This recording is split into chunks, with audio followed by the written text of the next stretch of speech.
ونصلي ونسلم على رسوله الكريم أما بعد فأعوذ بالله من الشيطان الرجيم بسم الله الرحمن الرحيم ثم دنا فتدلى فكان قاب قوسين أو أدنى صدق الله العظيم بسم الله الرحمن الرحيم إن الله وملائكته يصلون على النبي يا أيها الذين آمنوا صلوا عليه وسلموا تسلیما۔ سب بلند آواز سے نبی پاک صلی اللہ علیہ وآلہ وسلم کی بارگاہ میں حاضری لگوائے۔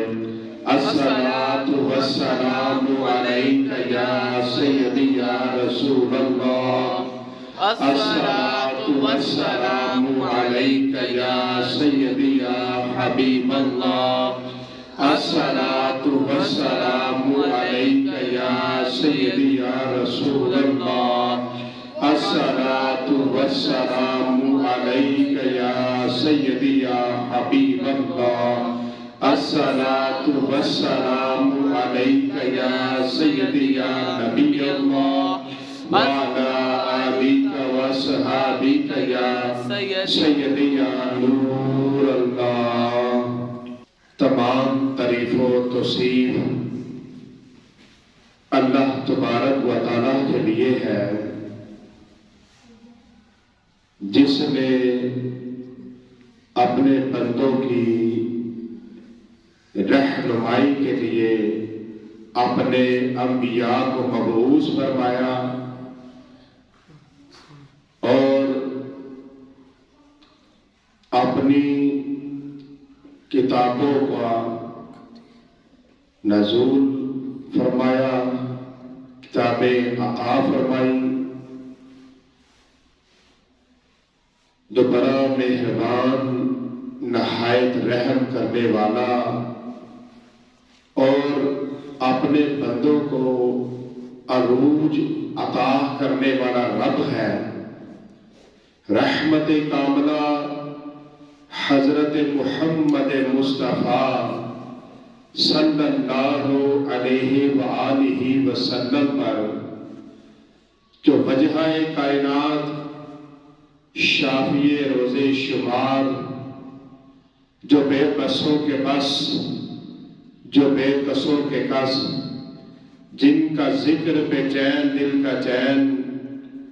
اور بے قرار دل کا قرار، اور آپ کی آل اور صحاب پر بہت زیادہ سلامتی ہو، جو روشن چراغوں کی مانند ہیں۔ آج جمعۃ المبارک کا بابرکت دن ہے۔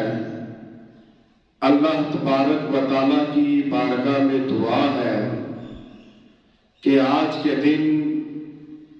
اپنی اترنے والی رحمتیں اپنے فضل و کرم سے مجھے، حاضرین کو اور امت مسلمہ کو مالا مال فرمائے۔ دوران خطبہ قرآن مجید کی تھوڑی سی تلاوت کا شرف حاصل ہوا،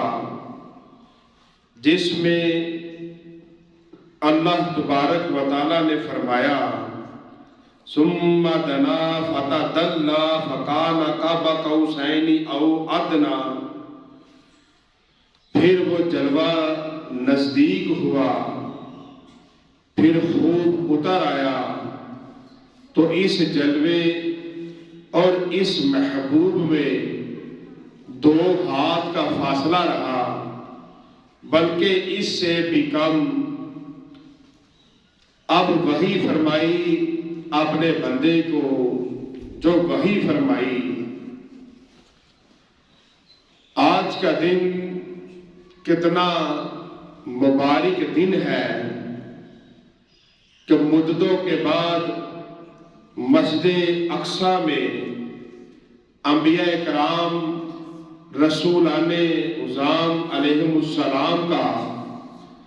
عظیم الشان اجتماع و اجلاس ہو رہا ہے، اور جب اجلاس ہوا تو حضرت آدم علیہ السلام نے پہلے خطاب فرمایا۔ حضرت آدم علیہ السلام نے اللہ تعالیٰ کی حمد و ثنا بیان کی اور فرمایا، اللہ تعالیٰ نے مجھے بغیر ماں باپ کے خاص اپنی قدرت سے پیدا فرمایا اور جنت کو میرا مسکن بنایا اور مجھے مسجود ملائکہ ہونے کا شرف عطا کیا اور تمام چیزوں کے نام سکھائے اور صفی اللہ کا مبارک لقب عطا کیا۔ پھر خطاب خلیل، تمام تعریفیں اللہ تعالیٰ کے لیے جس نے مجھے خلیل بنایا اور ملک عظیم عطا فرمایا اور مجھے صاحب قنوت کیا اور مجھ پر نار و نمرود کو گلزار فرمایا۔ خطاب خلیل کے بعد حضرت موسیٰ علیہ السلام کا خطاب، تمام تعریفیں اللہ تعالیٰ کے لیے جس نے مجھ سے کلام فرمایا اور مجھے برگزیدہ کیا اور مجھ پر توریت نازل کی اور فرعون کی ہلاکت اور بنی اسرائیل کی نجات میرے ہاتھ پر ظاہر کی اور میری امت کو حق و ہدایت والی بنایا۔ حضرت داؤد علیہ السلام کا خطاب، تمام حمد اللہ تعالیٰ کے لیے جس نے مجھے ملک عظیم عطا فرمایا اور زبور کا علم دیا اور میرے لیے لوہے کو مول کیا اور پہاڑوں اور پرندوں کو تابع کیا جو میرے ساتھ تسبیح پڑھتے ہیں اور مجھے خطاب و حکمت سے سرفراز فرمایا۔ حضرت سلیمان علیہ السلام کا خطاب، تمام حمد اللہ تعالیٰ کے لیے جس نے میرے لیے ہوائیں تابع کی اور شیطانوں، انسانوں، جنوں اور پرندوں کو مسخر کیا اور مجھے پاکیزہ ملک عطا کیا جس کا حساب نہ ہوگا۔ حضرت عیسیٰ علیہ السلام کا خطاب، سب تعریفیں اللہ تعالیٰ کے لیے جس نے مجھے کلمۃ اللہ ہونے کا شرف عطا کیا، مجھے کتاب و حکمت توریت انجیل کا علم دیا، مجھے مادرزاد اندھوں اور جزامی کو شفا دینے اور مردوں کو زندہ کرنے کی طاقت بخشی، مجھے اور میری ماں کو شیطان مردود سے پناہ دی۔ جب بڑے بڑے جلیل القدر انبیاء بیان فرما بیٹھے تو اس کے بعد نبی علیہ السلام آپ نے خطاب فرمایا، معراج کے دولہا، نوشہ بزم جنت، امام الانبیاء، احمد مجتبی، محمد مصطفیٰ صلی اللہ علیہ وآلہ وسلم کا عظیم الشان خطاب ہوا۔ تمام تعریفیں اللہ تعالیٰ کے لیے جس نے مجھے تمام عالم کے لیے رحمت بنایا اور تمام لوگوں کے لیے بشارت دینے والا اور ڈرانے والا اور مجھ پر فرقان کو نازل کیا جس میں ہر چیز کا روشن بیان ہے اور میری امت کو بہتر اور اعتدال پسند بنایا اور میری امت کو اول و آخر ہونے کا شرف عطا کیا اور میرا سینہ کھولا اور میرے ذکر کو بلند فرمایا اور مجھے فاتحہ اور آخری نبی ہونے کا شرف عطا کیا. یعنی تمام انبیاء نے جتنا خطاب فرمایا اس کی کوئی نہ کوئی حد تھی، لیکن نبی علیہ الصلوۃ والسلام اللہ تبارک و تعالیٰ نے اپنے محبوب کو سب سے بڑھ کر شان عطا فرمائی. یہ خطاب مبارک سن کر حضرت ابراہیم علیہ السلام نے فرمایا بِهَذَا أَفْضَلَكُمْ مُحَمَّدٌ، اے محمد صلی اللہ علیہ وسلم، اس سبب سے اللہ تعالیٰ نے آپ کو تمام انبیاء کرام علیہم السلام سے افضل فرمایا. عاشق مصطفیٰ امام محمد رضا سرکار اعلیٰ حضرت فاضل بریلوی رضی اللہ تعالیٰ عنہ فرماتے ہیں، آپ فرماتے ہیں حلق سے اولیاء، اولیاء سے رسول اور رسولوں سے اعلیٰ ہمارا نبی، انبیاء سے کروں عرض کیوں مالکو، انبیاء سے کروں عرض کیوں مالکو، کیا نبی ہے تمہارا ہمارا نبی. ہمارے آقا پیارے نبی معراج کے دولہا صلی اللہ علیہ وسلم نے دوران سفر ملاحظہ فرمایا، ہمارے سرکار صلی اللہ علیہ وسلم آپ نے ایسی قوم کو دیکھا کہ جو دن میں کھیتی بوتے ہیں اور اسی دن کاٹ لیتے ہیں، پھر وہ کھیتی ایسی ہے کہ جیسے کاٹنے کے قابل تھی کہ پھر وہ جوان ہو چکی ہے. آپ نے جبرائیل امین سے پوچھا کہ یہ کیا ہے؟ جبرائیل علیہ السلام نے عرض کیا کہ یہ لوگ اللہ تعالیٰ کی راہ میں جہاد کرنے والے ہیں، ان کی نیکی 700 گنا سے زیادہ کی جاتی ہے. یعنی فرمایا نا کچھ ایسے لوگ ہوں گے کہ وہ اللہ کی راہ میں 1 روپیہ صدقہ کریں گے تو اللہ تبارک و تعالیٰ ان کو 10 گنا، 100 گنا، 700 گنا، اور کچھ ایسے ہوں گے کہ جن کو بغیر حساب عطا کیا جائے گا کہ شمار نہ ہو سکے گا، اتنا عطا کیا جائے گا. تو مجاہدی جو اللہ کی راہ میں دنیا سے گئے وہ ایسی فصل کاٹیں گے. پھر نبی علیہ السلام آپ کا گزر ایک ایسی قوم سے ہوا کہ جن کے سر پتھر سے کچلے جا رہے تھے، کچلنے کے بعد ان کے سر صحیح سالم ہو جاتے تھے، پھر کچلے جاتے، پھر ان کے سر صحیح سالم ہو جاتے. یہ سلسلہ بند نہیں ہوتا تھا کہ ان کے سر کچلے جاتے پھر ٹھیک ہو جاتے. تو نبی علیہ السلام آپ نے پوچھا کہ جبرائیل یہ کون لوگ ہیں؟ تو جبرائیل علیہ السلام نے عرض کیا کہ یا رسول اللہ صلی اللہ علیہ وسلم یہ وہ لوگ ہیں جو نماز نہیں پڑھتے تھے، کہ جن کا سر اللہ کی بارگاہ میں نہیں جھکتا تھا، ہر وقت تکبر میں رہتا تھا. فرمایا یہ وہ لوگ ہیں. آپ نے سنا کہ نماز نہ پڑھنے والے پر کتنا شدید عذاب ہو رہا ہے کہ بے نمازی کا سر پھوڑا جا رہا ہے، اور یہ عذاب مرنے کے بعد قیامت تک ہوتا رہے گا. اب جو لوگ نماز نہیں پڑھتے ان کو توبہ کر کے نمازی بن جانا چاہیے، ورنہ ان کا سر بھی قیامت تک کچلا اور پھوڑا جائے گا اور ان کو عذاب سے کوئی بچانے والا نہ ہوگا. اللہ تبارک و تعالی ہم سب کو بے نمازی ہونے سے بچائے اور ہمیں نماز پڑھنے کی توفیق عطا فرمائے اور ہمیں اللہ تعالیٰ نماز پڑھنے کی عادت عطا فرمائے. ہمارے آقا کریم صلی اللہ علیہ وسلم آپ کا گزر معراج کی رات میں ایک ایسی قوم پر ہوا کہ جن کی شرمگاہ پر آگے اور پیچھے چیتھڑے لپٹے ہوئے ہیں اور وہ لوگ جانوروں کی طرح چر رہے ہیں اور کانٹے اور جہنم کے پتھر کھا رہے ہیں.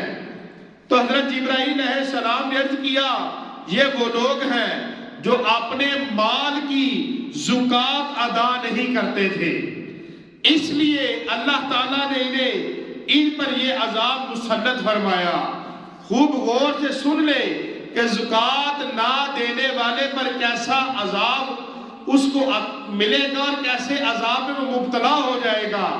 اللہ تعالیٰ زکات کو پورا ادا کرنے کی توفیق عطا فرمائے۔ ہمارے سردار مصطفیٰ جان رحمت صلی اللہ تعالی علیہ وآلہ وسلم، آپ کا گزر ایسی قوم پر ہوا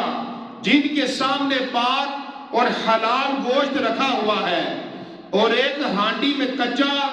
اور بدبودار گوشت رکھا ہے، مگر وہ لوگ کچے اور بدبودار گوشت کو کھا رہے ہیں،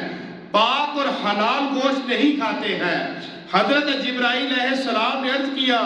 یہ لوگ آپ کی امت کے وہ مرد ہیں جن کے پاس حلال اور پاک بیویاں ہیں،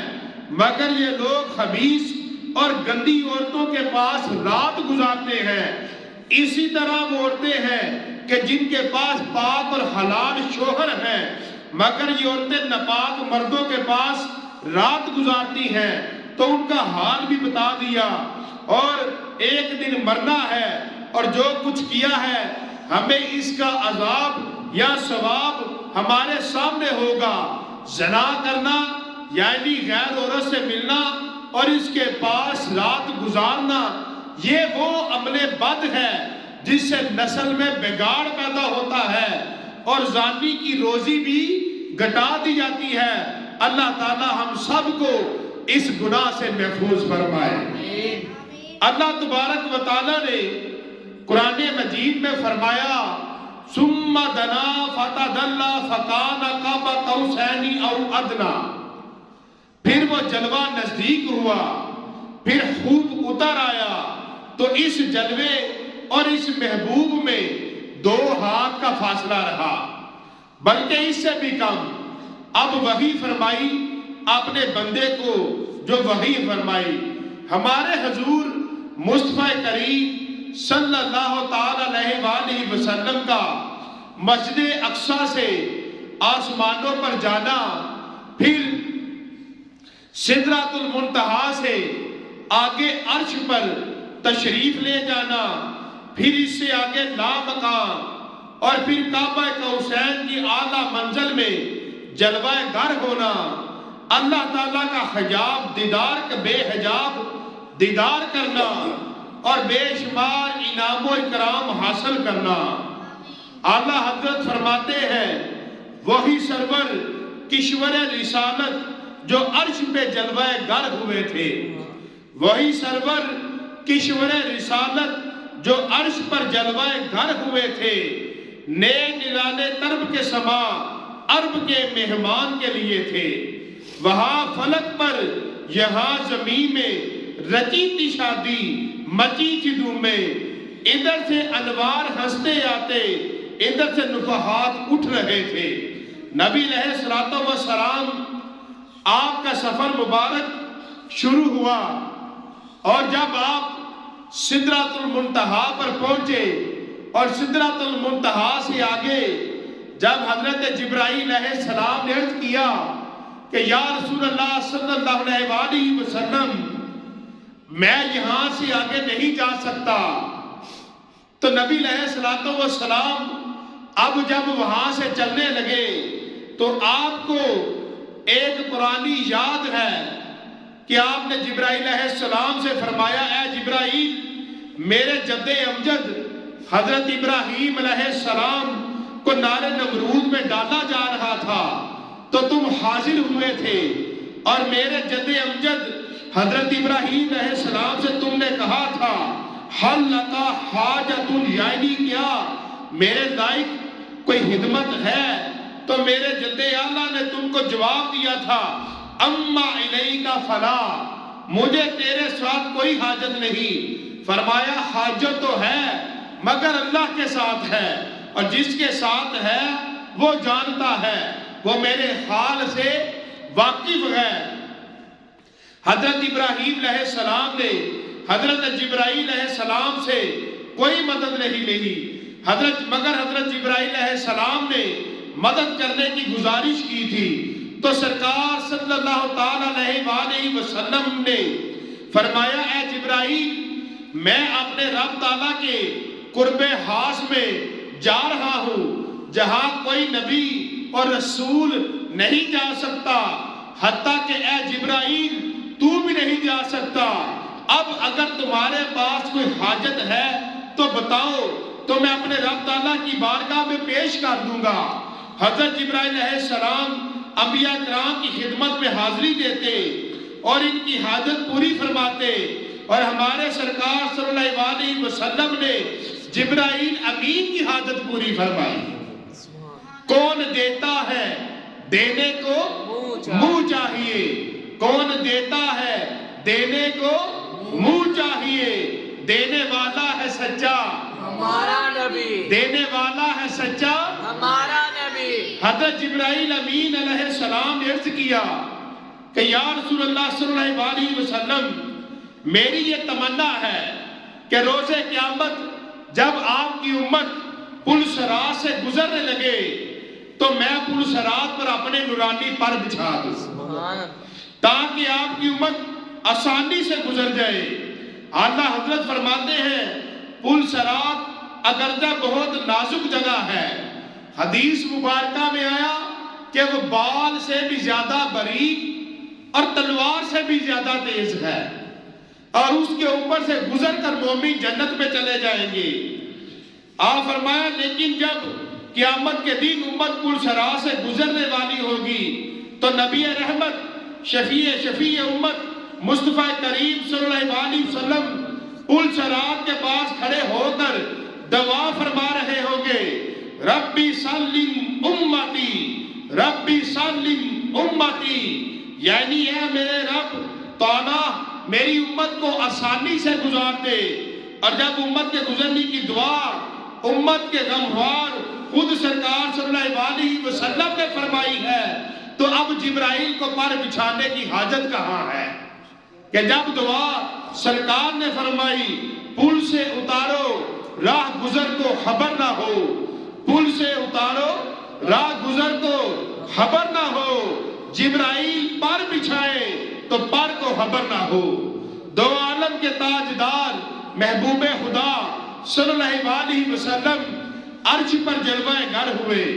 سدرہ سے عرش تک 70,000 پردے ہیں اور ہر پردے کے درمیان 500 برس کا فاصلہ ہے۔ عرش کے اوپر نہ کوئی مکان نہ سامان، سب عرش کے نیچے ہیں، عرش کے اوپر لا مکان۔ جب ہمارے نبی مصطفیٰ کریم صلی اللہ علیہ وسلم عرش اعظم پر جلوہ گر ہوئے تو اس وقت یہ کیفیت تھی کہ سدرۃ المنتہا نیچے، ساتوں آسمان نیچے، ساتوں زمین نیچے، زمین و آسمان میں رہنے والے نیچے، بیت اللہ نیچے،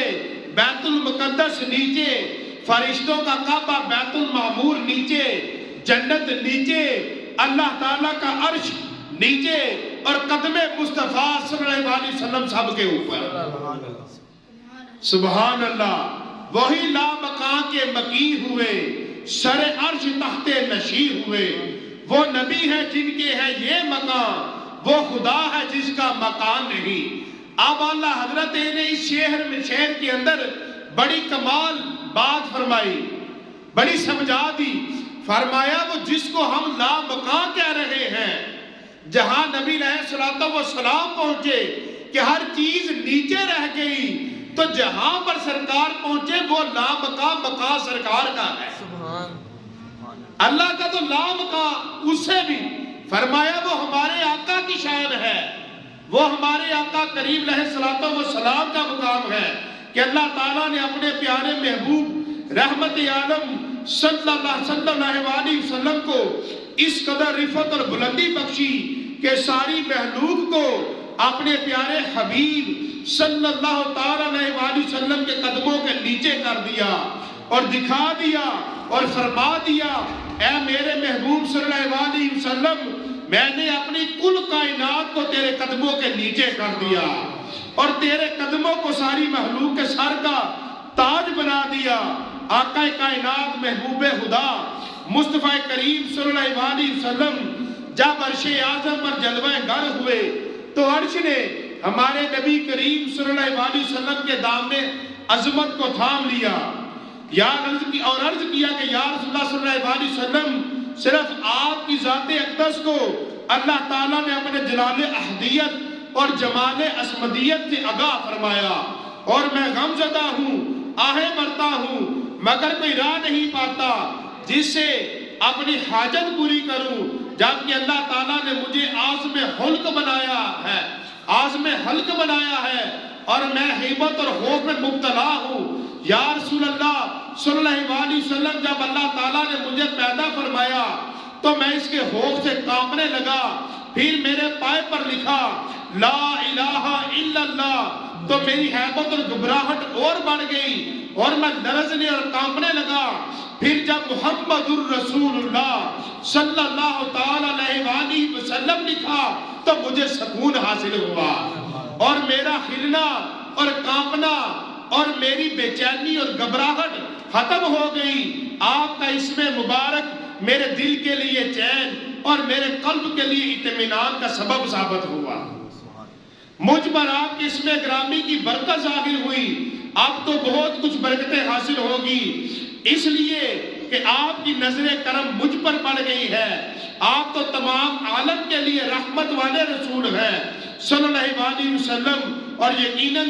مجھے بھی آپ کی رحمت کا حصہ ضرور ملے گا۔ اے ایمان والو، جب اللہ تعالیٰ کا عرش اعظم ہمارے نبی صلی اللہ علیہ وسلم کو پکارتا ہے اور یا رسول اللہ کہتا ہے، ہم غلامان سرکار صلی اللہ علیہ وسلم کا حق زیادہ ہے کہ اپنے نبی صلی اللہ علیہ وسلم کو پکارے اور یا رسول اللہ کہے، اور عرش اعظم کہتا ہے کہ ہم گھبرا رہے ہیں، کانپ رہے تھے۔ آپ کا نام مبارک جب مجھ پر لکھ دیا گیا تو آپ کے نام مبارک کی برکت سے میری گھبراہٹ اور بے چینی دور ہو گئی۔ پتہ چلا اور معلوم ہوا کہ میرے نبی صلی اللہ علیہ وسلم کے نام پاک سے فائدہ پہنچتا ہے، جیسا کہ عرش کی گھبراہٹ اور بے چینی ختم ہوئی۔ تو مجھے بتانا اور کہنا یہ ہے کہ جب ہمارے پیارے نبی صلی اللہ علیہ وسلم کے نام مبارک سے عرش کو فائدہ ملا، تو اگر مومن یعنی جو غلام رسول صلی اللہ علیہ وسلم نبی صلی اللہ علیہ وسلم کا نام لے اور یا رسول اللہ پکارے تو ضرور بل ضرور فائدہ ملے گا۔ اللہ حضرت فرماتے ہیں، غیظ میں جل جائیں بے دینوں کے دل، غیظ میں جل جائیں بے دینوں کے دل، یا رسول اللہ کی کثرت کیجئے، یا رسول اللہ کی کثرت کیجئے۔ آگے انشاءاللہ تعالی جب رف آیا آگے سے واقعہ، پھر انشاءاللہ تعالی اگلے جمعۃ المبارک کو یہاں سے شروع کریں گے۔ پھر جو اللہ نے فرمایا کہ میرے محبوب کی آنکھ ایک لمحے کے لیے بھی ادھر ادھر نہ ہوئی، اگلے جمعۃ المبارک کو انشاءاللہ یہی موضوع ہوگا۔ وما علینا الا البلاغ المبین۔